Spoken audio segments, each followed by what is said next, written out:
बात लव विवाद वाली हेट स्टोरी की करते हैं। इस खबर के केंद्र में यूपी के बरेली में हुई हिंसा उपद्रव है।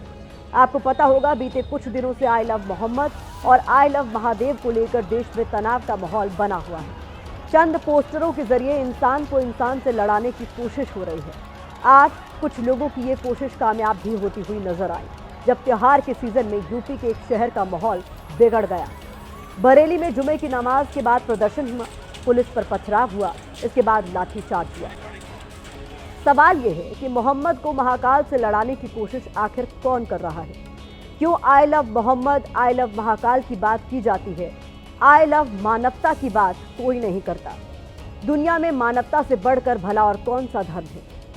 हैरानी की बात यह है कि जुमे के दिन इस तरह की हिंसा उपद्रव की पहले से आशंका थी, क्योंकि ऐसे पोस्टरों पर यूपी से गुजरात तक धार्मिक चिंगारी उठ रही थी। फिर सुरक्षा बंदोबस्त होने के बावजूद पुलिस ने स्थिति कैसे बिगड़ने दी? क्या ये यूपी के लॉ एंड ऑर्डर की नाकामी नहीं है?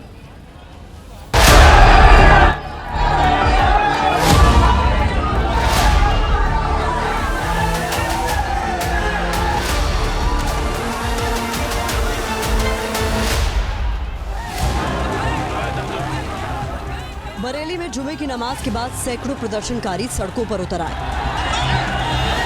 हाथों में आई लव मोहम्मद का पोस्टर था, लेकिन देखते ही देखते स्थिति आउट ऑफ कंट्रोल हो गई।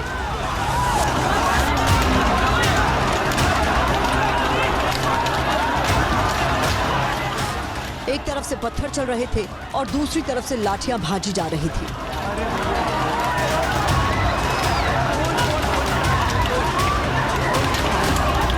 जुमे की नमाज के बाद आई लव मोहम्मद पोस्टर विवाद को लेकर मुस्लिम समाज के लोगों ने विरोध प्रदर्शन किया था। प्रदर्शनकारियों के हाथों में भी आई लव मोहम्मद के पोस्टर और बैनर थे, लेकिन चंद सेकंड में ही तस्वीर बदल गई।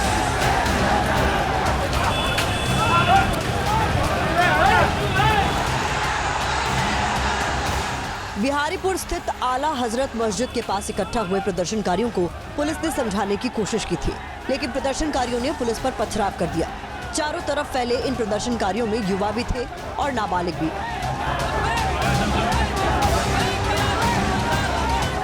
कुछ ही सेकंड में हालात इतने बिगड़ गए कि पुलिस को आंसू गैस के गोले दागने पड़े। दरअसल बरेली के इस्लामिया ग्राउंड में मौलाना तौकीर रजा ने प्रदर्शन करने का ऐलान किया था। हालांकि बाद में एक चिट्ठी वायरल हुई, जिसमें लिखा था कि आज का प्रदर्शन स्थगित है। पुलिस ने चैन की सांस ली ही थी कि मौलाना तौकीर रजा के एक वीडियो ने फिर से पुलिस की टेंशन बढ़ा दी। अगर जिला प्रशासन लोगों के साथ रोक टोक करेगा और बदतमीजी की जाएगी या उनके साथ ज्यादती की जाएगी, तो उसकी जवाबदेही जिला प्रशासन की खुद होगी। बाकी हमारा प्रोग्राम पूरी तरह अमन का है। अब सवाल है कि बरेली को कौन जलाना चाहता है? कौन है जो मोहम्मद और महादेव के नाम पर लड़ाना चाहता है? किसके कहने पर प्रदर्शनकारी सड़कों पर आए?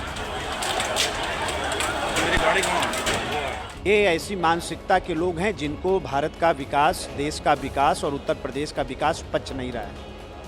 हर कोशिश कर लिया लेकिन असफल रहे, तब आज दंगा पर ऐसी मानसिकता उतारू हो गई है। किसी प्रकार के जुलूस को शक्ति प्रदर्शन के रूप में अगर देखा जाए तो ये देश के लिए गलत होगा, और जो विभाजनकारी लोग हैं वो इस दिशा में भारत को ले आने की कोशिश करते हैं, किंतु हमारी सरकार इसको निपटना जानती है।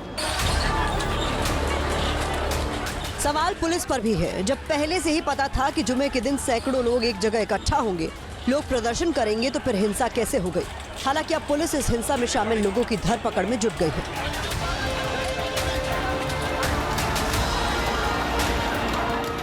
अचानक बाद में कुछ खुराफाती तत्व आए और जिन्होंने पथराव और फायरिंग शुरू करी, और इसमें पर्याप्त उनकी वीडियोग्राफी और फोटोग्राफी की गई है। उस आधार पर पुलिस ने भी जो उसमें लोग मौके पर पाए गए ये करते हुए, उसमें से कुछ की गिरफ्तारियां सुनिश्चित की गई हैं। बरेली शहर में एक जगह ये घटना नहीं हुई है। बताया जा रहा है कि शहर के 3 अलग अलग इलाकों में पथराव और लाठीचार्ज हुआ है। क्यों कार्रवाई कर रही भाई? मैं कह रहा हूँ, डंके की चोट पे कह रहा हूँ, आई लव मोहम्मद, मेरी जिंदगी मोहम्मद के नाम है। पुलिस का क्या मतलब है? मुझे संविधान ने अधिकार दिया है कि मैं अपने धर्म को मानूं। पुलिस का क्या मतलब है? नफरत फैलाते हो आप हर वक्त नफरत फैला रहे हैं देश के अंदर। देश तबाह करके रख दिया इन्होंने इस नफरत के अंदर। इस बीच अखिलेश यादव ने भी इस मामले पर एक्स पोस्ट करते हुए लिखा है, सरकार द्वारा ताकत का इजहार करना उसकी कमजोरी की निशानी होता है। सरकारें लाठीचार्ज से नहीं, सौहार्द सद्भाव से चलती है। घोर निंदनीय। 10 सितंबर को यूपी के कानपुर से उठा आई लव मोहम्मद विवाद अब यूपी समेत देश के कई राज्यों में फैल चुका है, जिसे देखकर ऐसा लग रहा है जैसे लव तो बहाना है, असली मकसद भड़काना है।